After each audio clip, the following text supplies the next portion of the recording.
Pain in your life is inevitable. It's unavoidable. The question you ask shouldn't be how can I avoid or dismiss pain? It can be, can there be meaning to my life even with the pain? Can I balance it out in somehow? And a common problem that people often have is they have no purpose. They have nothing to pursue.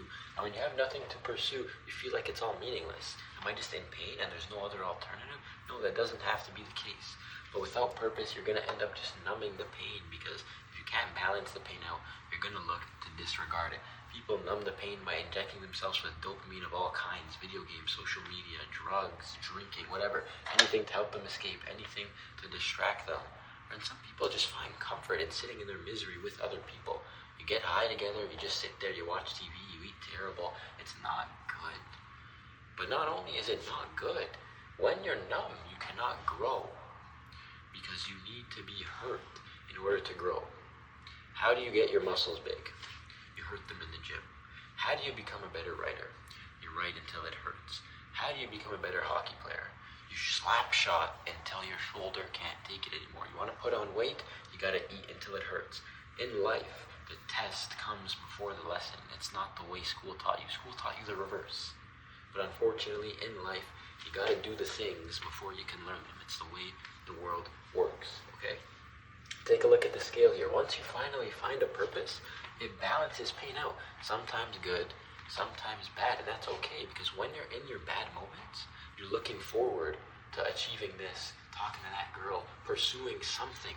It makes the pain worth it, and that's the balance here. Okay, maybe you have no purpose. You don't know what to pursue. It's not the end of the world. Everybody's been there. I'm halfway there still. But there's no excuse, because you can always pursue yourself.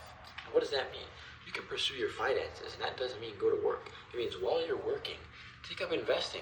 Learn about investing. Join a group that teaches investing for beginners.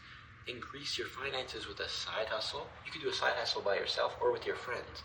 You and your friends hang out 3 to 4 times a week, maybe 2 to 3 times. Okay, let me go a little easy. You guys can do junk removal, no problem. Doesn't require any skill. You can do snow plowing or driveway shoveling, no problem. You can do lawn maintenance in the summer, no problem. It's just the same as hanging out with your friends. You post an advertisement on Facebook, bada boom, bada bing. You're hanging out with your friends and getting paid and getting stronger if you're doing labor work. It's a dream come true. Your fitness and your overall health. It doesn't have to be just strength training. You can increase your stamina by going for runs. Sorry for that mistake. That's blah, blah, blah there. But it doesn't have to be just strength training. Okay, it can be anything. Eating better, sleeping better, hydration, cutting out the junk food, cutting out excessive amounts of coffee or juice or whatever you're consuming, I don't know. Increasing your skills, not just in the workplace. Say you're an athlete, you're a soccer player like me. Not only the 3 times you train a week, you can take an extra few hours a week to privately train on your own. So when you show up to practice, you surprise people, you earn the starting spot, you earn the call up to the higher team, you earn the scholarship, you advance your athletic career. Doesn't have to be just for sports. You can do it in the music industry as well. You play an instrument, you play piano, you have 2 lessons a week. Do a 3rd lesson with ChatGPT or YouTube. Surprise your instructor. When the annual show comes around, they might give you a solo. You never know unless you do it. Or you're already doing all those things, you still feel crappy, blah, blah, blah. Okay. How about your younger self? I'm sure he had dreams that you couldn't do because you didn't have the money. You didn't have the time or just the authority over your own life. Until you really become an adult, your parents kind of dictate everything that goes on in your life. You're an adult now. There's no excuses. 16-year-old you maybe want to be a competitive gamer. I remember I wanted to be a competitive gamer. I grinded, but I never streamed. I never put content out there. I didn't really connect with anybody in the industry, so I couldn't do anything about it. People have those dreams, and they just give up on them because people tell them they're not real. They're very, very real. How do you think there's pro gamers in this world? You think they just spawned in? No, they did what they had to do. They walked the path they wanted to walk.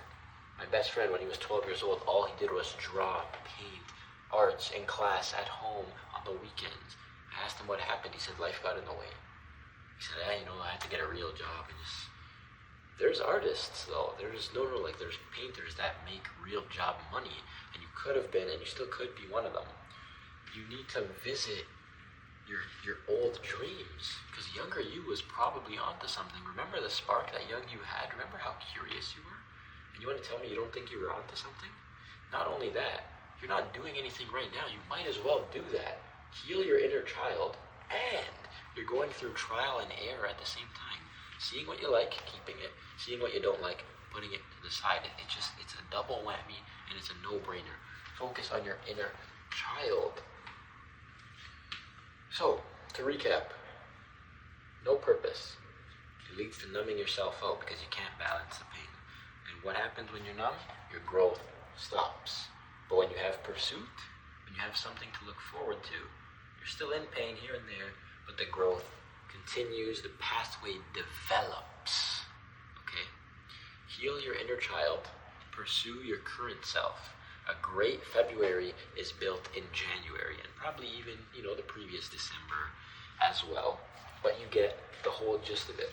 You find a purpose, you balance out the pain, you make life worth living.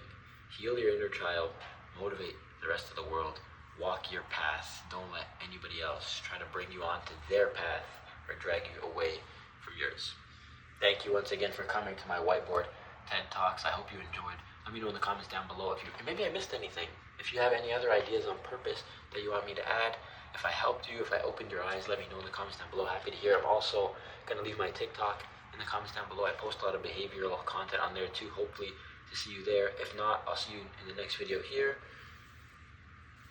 So yeah.